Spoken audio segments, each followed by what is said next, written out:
Vamos lá, então. Basicamente, o que é o funil de vendas? Representa a jornada de compra do cliente, do primeiro contato que eles conhecem até a fidelização. Muita gente conhece funil de vendas e realmente é assim que é a forma mais fácil de explicar que é um funil de vendas nesse formato aqui, nessa imagem, que é o funilzinho bonitinho, né? Topo, meio, fim, visitante, oportunidades e vendas. Só que isso é muito vago e amplo, não representa realmente o que é a jornada do cliente. A realidade é o outro lado, né? A pessoa entra por aqui, pesquisa, pede recomendação, pede avaliação, lê muita coisa, volta para trás, não confia, pesquisa sobre a marca, compara, e aqui fica na consideração até que se torna cliente ou vem, por exemplo, para um influenciador. Então, o funil não é uma coisa linear, é multicanal, ela é omnichannel atualmente, porque existem várias redes sociais, existem diversos canais de aquisição, existem diversos pontos de contato que todo mundo tem. Então, eu vejo no YouTube, eu vejo na TV, eu vejo no outdoor, na rua, eu vejo na TV, então tudo é ponto de contato, então a jornada fica mais complexa. E esse aqui é o funil que eu executo e faço para quase todos os meus clientes. Cada etapa tem os seus objetivos e suas ações práticas para se fazer. Eu podia acabar aqui a minha apresentação, que basicamente é isso, mas agora eu vou destrinchar cada fase para vocês verem qual que é o meu racional em cada fase e o que vocês têm que cuidar e acompanhar em cada fase para que o funil funcione. Eu só tenho uma representação assim do que é as etapas, mas na prática não sabe o que fazer depois. A fase de aquisição, que é a fase 1, que geralmente quase a maioria de todo mundo que trabalha com marketing foca, né, que é a produção de conteúdo, tráfego pago, promoção, propaganda, tudo que gera awareness, tudo que gera conhecimento da marca ou do serviço, trabalha na fase de aquisição. O que eu mais foco na fase de aquisição é a parte do tráfego pago, onde eu tenho mais controle sobre esse poder de aquisição. Google Ads, Meta Ads, LinkedIn, YouTube, Instagram, TikTok e blogs, por exemplo, é o que mais gera tráfego no digital. Mas se tu tiver, por exemplo, num B2B que é mais tradicional, tu também deve considerar outras fases, que é, por exemplo, outros canais, por exemplo, outdoors na rua, canais de televisão, rádio, isso também são fontes de aquisição. Passando para a segunda fase, é a fase de engajamento. Não adianta gerar muitos leads, por exemplo, na fase de aquisição, e esses leads não conversarem com vocês, não comprarem, não interagirem com o teu negócio ou a tua prestação de serviço. Até postei no LinkedIn nesses últimos dias que eu sentei a bunda na cadeira e fiz mais de 40 ligações no meu CRM, porque tinha mais de 40 leads parados no Kanban de leads, mas não aconteceu nada. Eles não interagiram, eu não entrei em contato, não aconteceu nada, e eu liguei para todos e consegui marcar a reunião. Por quê? Porque eu negligenciei a parte do engajamento, de entrar em contato com eles, de engajar essa audiência, porque eles não vão fazer isso por conta própria. A gente tem que promover esse engajamento. E aí, o que acontece? Nessa fase de engajamento, praticamente 3 opções, que é ou WhatsApp, ou ligação telefônica, ou e-mail, ou fazer uma reunião online. E também tem o old school, que é a reunião presencial. Basicamente é isso. Essa fase é mais importante, porque quanto mais tu conseguir falar com mais pessoas que tu mesmo gerou no teu motor de aquisição, então quanto mais leads tu gerou e mais pessoas tu consegue falar depois que gera o lead, melhor vai ser a fase de monetização e de retenção, porque isso é uma engrenagem, né? Do topo, quanto mais volume, no final vai ter proporcional, tá? Na fase de monetização é onde vocês realmente vendem e colocam, pelo menos, o dinheiro no bolso que vocês investiram na fase 1, tá? Então, é fazer as reuniões junto com um CRM. Para quem não sabe, CRM é tipo uma central de relacionamento com os clientes, onde tu vai acompanhar quem é cliente, quem é lead, e fazer essa gestão lá dentro, porque é impossível e humanamente fazer tudo manual, por exemplo, no Excel, essas coisas. E o CRM está aí, é a tecnologia que usa para aumentar a monetização do negócio. E, por último, que é a fase que muitos freelancers, muitas agências, muitos B2Bs, digamos assim, falham, que é a fase de retenção, que é, ok, eu vendi para uma pessoa, mas eu nunca mais vendo para essa pessoa, ou eu não agrego mais valor para essa pessoa, e aí o que acontece? Da churn, as pessoas deixam de pagar a tua prestação de serviço. Só que nessa fase é a fase que é mais importante, porque tu tem que achar ou tem que ter um mix de produtos para que esses clientes que tu já conquistou continuem comprando em outros serviços e outros produtos. Mas eu vou falar e vou aprofundar essas fases agora. Então, a fase número 1 é a fase de aquisição, que, resumindo, é uma arbitragem de custo de aquisição e lifetime value. é as duas métricas principais que vocês têm que avaliar nessa fase. O jogo aqui também é jogo de intenção e de atenção. O que significa isso? Existem mídias de atenção, como, por exemplo, o Instagram, o TikTok, até mesmo o YouTube. São canais que, quando tu faz um anúncio online, tu não pede para o anúncio chegar, ele só aparece. Então, tu tem que chamar a atenção nesses canais. E tem os canais de intenção, que é, por exemplo, o Google Ads, até mesmo o YouTube na parte de pesquisa. Esses canais de intenção são as pessoas procurando ativamente. Então, juntar essas duas mídias dentro da fase de aquisição é o mais importante. Porque tu pega a atenção e tu pega a intenção. E assim, a fase de aquisição fica mais fácil para tu conseguir ter volume nessa fase, tá? O jogo também é o controle do custo de aquisição. O que significa? Custo de aquisição é o máximo que tu pode pagar para a entrada de um novo cliente. Tá? Isso a gente vai ver mais para frente. E o lifetime value é quanto vale o cliente no tempo. Então, se tu souber essas duas métricas, fica muito mais fácil de jogar o jogo da fase 1, que é o jogo de aquisição, que é colocar leads para dentro do CRM com o maior volume possível e com a maior qualidade possível. Vamos lá, um exemplo na prática, para vocês não ficarem aqui só na teoria, que é a arbitragem de CAC LTV, um exemplo prático eu investi 500 em tráfego, gerei 5 leads qualificados, mas só fechei com um cliente. Logo, o meu CAC é 500, o contrato mensal que eu vendi para esse cliente é 500 por mês, por exemplo, com uma duração média de 6 meses. Esse cliente, ele não vale 500, ele vale 3.000 no tempo. Então, provocando aqui vocês que têm medo de investir em tráfego se a gente gasta 500 para adquirir um cliente que vale 3.000, por que não investir 5.000 para trazer 10 clientes? Quando vocês têm esses dois números muito bem definidos dentro da estrutura, vocês não têm medo de investir, porque isso é matemático, né? Obviamente, vocês têm que garantir que aconteça esses números, né? Pronto, então se tu souber jogar com o CAC LTV dentro da fase 1, tu tem sucesso quase garantido nessa fase, né? Porque a maioria dos freelancers e agências ou empreendedores trava o crescimento porque não entende essa relação e às vezes fica com medo de investir, mas tendo esse número muito bem claro, vocês conseguem escalar com maior segurança e tranquilidade. Não existe segurança na vida, mas com maior previsibilidade. E aqui a gente passa para a fase 2.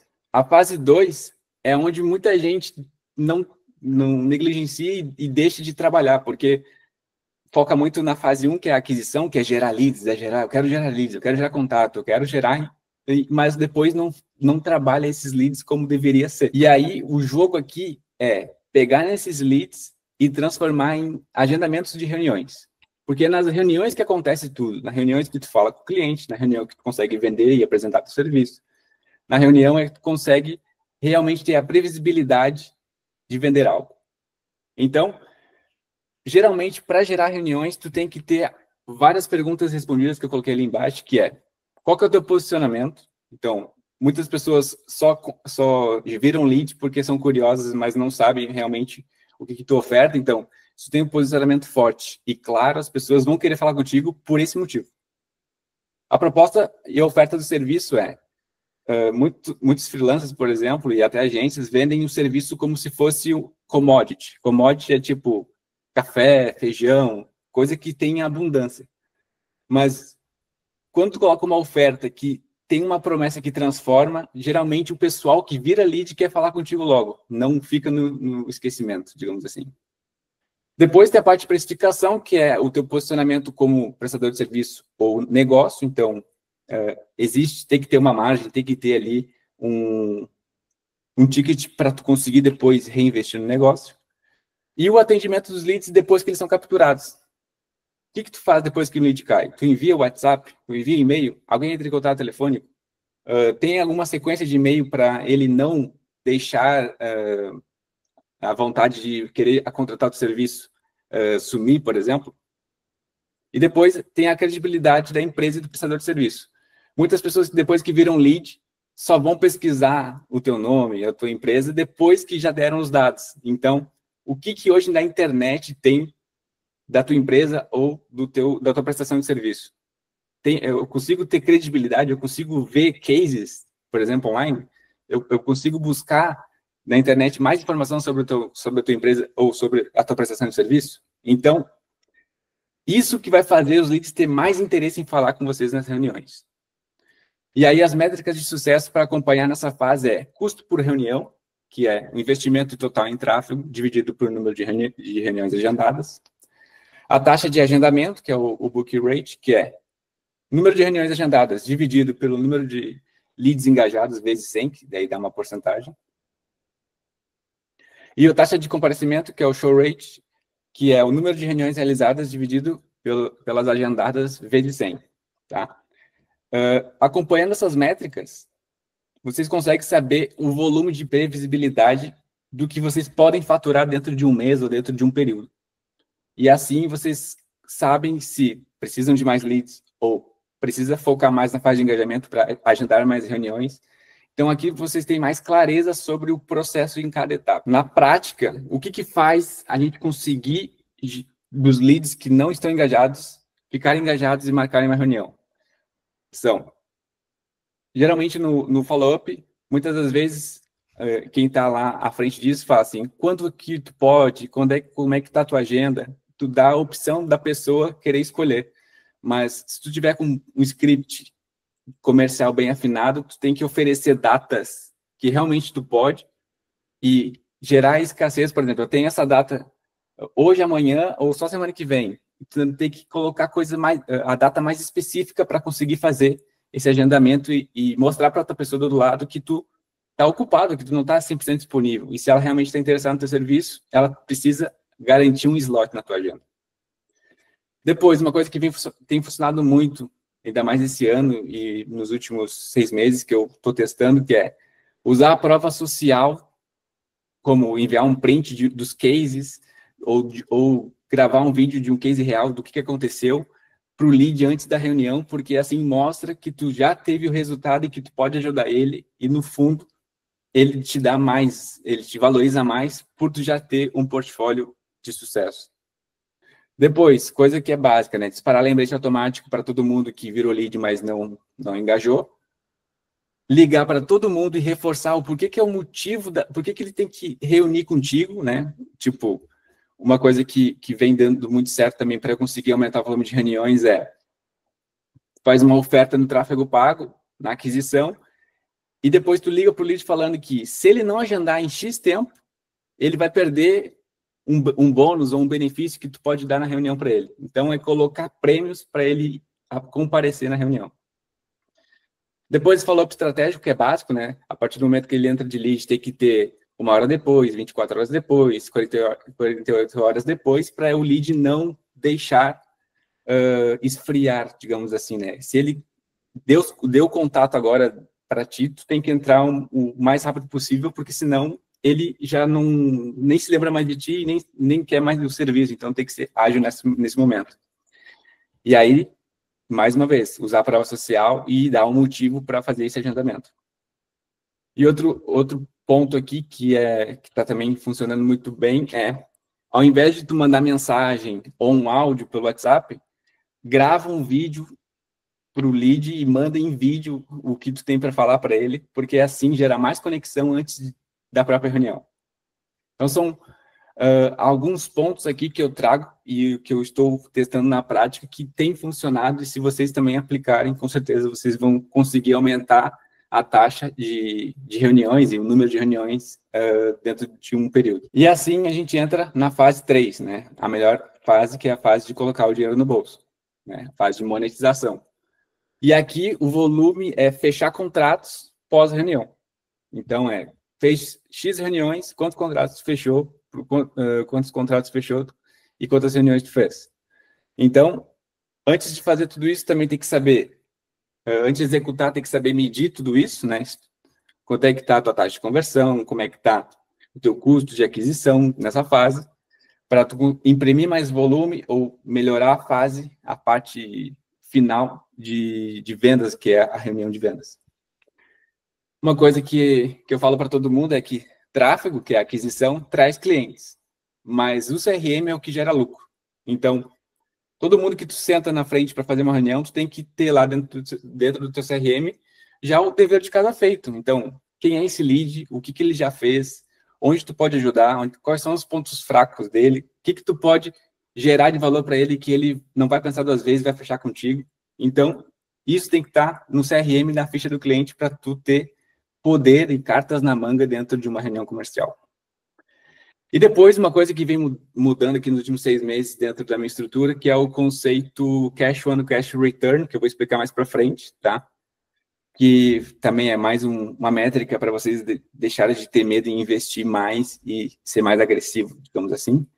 E as métricas para acompanhar aqui é o MRR, então é o valor de receita recorrente mensal, né, que é o valor mensal do contrato, vezes o número de clientes ativos, e depois a taxa de conversão do fecho, obviamente. Quantos contratos fechados, dividido por número de reuniões feitas, vezes 100, que vai dar uma porcentagem. Quanto maior essa porcentagem, melhor para vocês. Bruno, vou só complementar uma coisa rapidinho. Pessoal, vocês perceberam que todas as fases que ele apresentou até agora sempre tem métrica de sucesso. Ou seja, a gente sempre tem que medir para poder otimizar. Então, todas as fases, acredito que as próximas também, sempre medir, sempre tem os indicadores. Então, isso é muito importante para poder melhorar cada vez mais o resultado. Beleza? É isso. Complementando o que a Rita também disse, que me complementou, as métricas de sucesso é a forma mais justa dentro de uma empresa de mostrar o que está certo e o que está errado. Porque ninguém opina no achismo. Todo mundo olha para a métrica, olha para dentro de um benchmark e fala assim, isso está bom ou ruim, ponto final. Porque isso é matemática exata. Então não tem eu acho que é assim, eu acho que é assado. É que nem quem trabalha um pouco com área de design, é um pouco complicado, né? Porque uma pessoa acha bonito uma coisa e a pessoa acha bonito outra coisa. E vocês nunca entram num consenso. Né? É meio complicado. Quando se fala de números e a parte de performance fica mais fácil porque tu consegue acompanhar as métricas douradas, que é o fator sucesso que a gente tá ali, né? Que é a métrica de sucesso para acompanhar. Pronto, aqui na fase de monetização não tem muito segredo. Deixa eu só voltar aqui. Aqui é fechar contrato, tá, pessoal? Mas agora eu vou explicar um conceito Cash One, Cash Return, que é uma coisa nova que eu aprendi e que faz muito sentido. Por exemplo, conceito completo de Cash One, Cash Return, que é a métrica que mostra quanto de dinheiro tu recebeu de volta em relação ao dinheiro que tu tirou do bolso pela única vez para adquirir um cliente novo. Então, o dinheiro que tu aporta e a receita que gera ao longo do tempo para esse investimento. Eu vou colocar um case prático para vocês depois verem, tá? Ou seja, você investe 500 para adquirir um cliente, mas não precisa reinvestir esse valor mensal, porque o cliente gera receita por vários meses. E esse fluxo de caixa serve para escalar um negócio ou cobrir novos custos de aquisição. Para simplificar isso, quando vocês estão escalando uma empresa, vocês têm que pensar como um investidor e não como um marqueteiro, basicamente. Por que eu digo isso?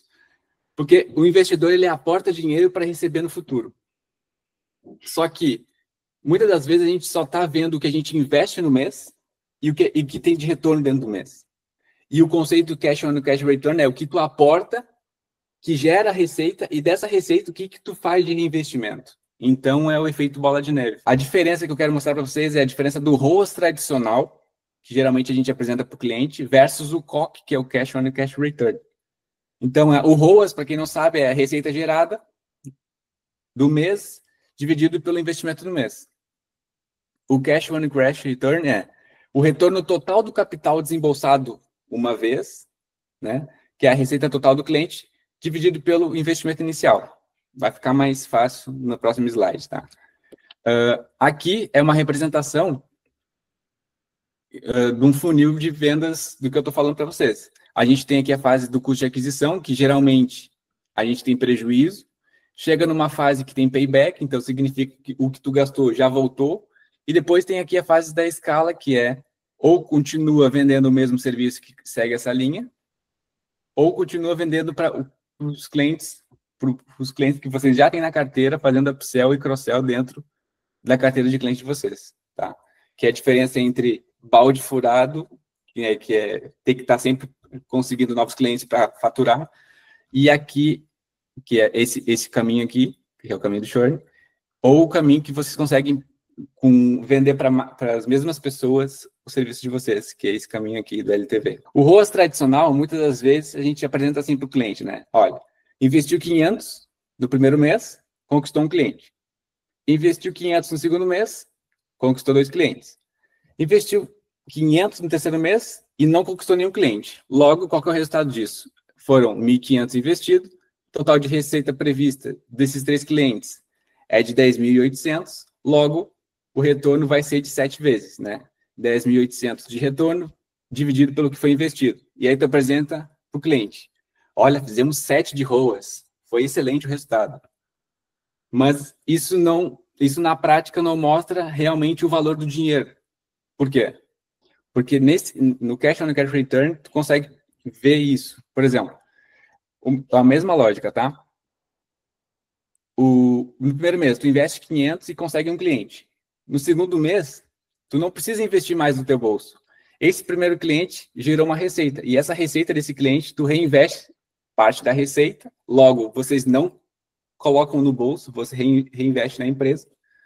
Conquista os 2 clientes. E depois, com esses 2 clientes, vai reinvestir novamente e não consegue cliente, né? Esse é só para colocar um mesmo exemplo. Então, o total que saiu realmente do teu bolso foi 500.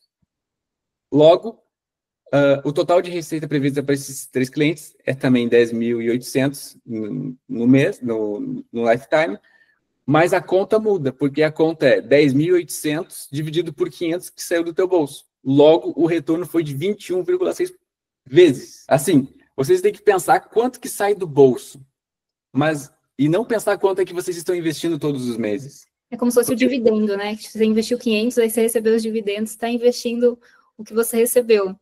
Exatamente, porque é dinheiro novo. Só que o que acontece com muitos freelancers e até mesmo a gestão de empresa? Eles pegam um dinheiro que supostamente é novo e coloca no caixa e misturam esse dinheiro, mas vocês estão fazendo, às vezes, até milagre do primeiro aporte que vocês fizeram na empresa. Então, mostrar o valor real do dinheiro também muda toda a fase aqui de monetização, porque se vocês pensarem como se fossem acionistas, né, vocês aportam, vocês não aportam todos os meses, vocês aportam, ganham dividendo, e esse dividendo, que é um dinheiro novo, vocês reinvestem. E é assim que consegue escalar uma empresa de uma maneira muito mais acelerada com essa visão. Então, a conclusão na prática é, no ROAS, você mede o retorno sobre cada nova rodada de investimento. No Cash on Cash, você mede quanto que o seu capital inicial se multiplicou e quanto conseguiu escalar com o que ele gerou. E aqui a gente entra na fase 4. Na fase 4 é a fase que muitas das pessoas também, e a fase, acho que, mais difícil para todo negócio, é a retenção, né? A retenção é o jogo de fazer o cliente que tu já conquistou, que já é teu cliente, comprar novamente, ou comprar novamente outros produtos, com um mix de produtos, ou aumentar o mesmo serviço, aumentar o ticket médio do mesmo serviço. E isso é um desafio, porque tem que ter jornadas para ele continuar comprando ou mais caro ou outros serviços. Então, aqui o foco total é no sucesso do cliente. Quando o cliente tem resultado, quando o cliente gosta do teu serviço e o teu serviço resolve a dor que ele está pagando, tu consegue achar outras dores dele e vender vender outros produtos, para ter mix de produtos, ou aumentar a qualidade do serviço que tu já presta. O atendimento depois, pós-vendas, e o acompanhamento diário é o que faz aumentar a retenção. Por exemplo, no meu caso, que é parte de tráfego e serviços assim, o acompanhamento diário, até mesmo semanal, por exemplo, enviando relatórios ou falando com os clientes, aumenta a minha retenção porque eu estou demonstrando serviços todos os dias. Depois entra o conceito da escada de valor, que é o produto de entrada, produto de alto ticket, produto premium e o produto mais caro que tu tiver. E assim tu consegue escalar no tempo o faturamento. E depois aqui entra o conceito retenção de receita líquida, que é o NRR. Tá? E a métrica de sucesso para acompanhar essa fase de retenção é o NPS, que é porcentagem de promotores menos a porcentagem de detratores. Basicamente é quem te indica e quem não te indica, basicamente. Depois tem a taxa de desistência, que é o churn, né? Quantos clientes deixaram de contratar o teu serviço. Depois, a outra métrica é o Net Revenue Retention, que é a receita inicial menos churn, dividido pela expansão, dividido pela receita inicial vezes 100. É um pouco complexo isso, mas no próximo slide eu vou exemplificar. O que é o NRR na prática? Esse também é uma métrica que mudou aqui o meu racional como prestador de serviço e negócio, porque mostra que tu consegue sustentar um negócio sem adquirir novos clientes. É só tu cuidar de quem já está dentro da tua base, tá? Contexto. Começa o mês com 10 clientes ativos, cada um pagando 500, tá? A receita MRR básica é 5 mil, né? 10 clientes vezes 500 dá 5 mil. O cliente cancelou, é menos 500. E dois clientes aumentaram o ticket para 800, tá? O cálculo do NRR fica positivo. Por quê? Porque a receita inicial era 500, tive um churn de 500, mas eu expandi 600 na conta, logo a minha receita final ficou 5.100. Então, quando o NRR é acima de 100, significa que tua base de clientes ela é autossustentável, o que significa que tu não depende de aquisição de novos clientes para manter um negócio vivo. No outro contexto, é o mesmo contexto, porém não teve upsell desses 800, né? Iniciei com 10, pagando 500, 5 mil, 2 cancelaram, logo tive um churn de 1.000, não tive nenhum upsell e nenhum cross-sell, foi 0, e a receita final ficou 4.000. Logo, eu tive uma queda de receita de 20%. Então, significa que o NRR abaixo de 100, significa que o teu negócio precisa de novos clientes todos os meses para tapar essa queda de receita. Então, essa métrica é muito importante vocês acompanharem, porque vai ditar a qualidade da prestação de serviço que vocês estão fazendo. Significa que seus clientes ficam e compram de novo, compram, por exemplo, outros serviços ou aumentam o valor do mesmo serviço, significa que o teu serviço é valioso, está gerando valor e está gerando transformação. Agora, se as pessoas saem e tu precisa pegar novas pessoas para tapar esse furo, significa que tem alguma coisa errada nessa fase de retenção do teu negócio.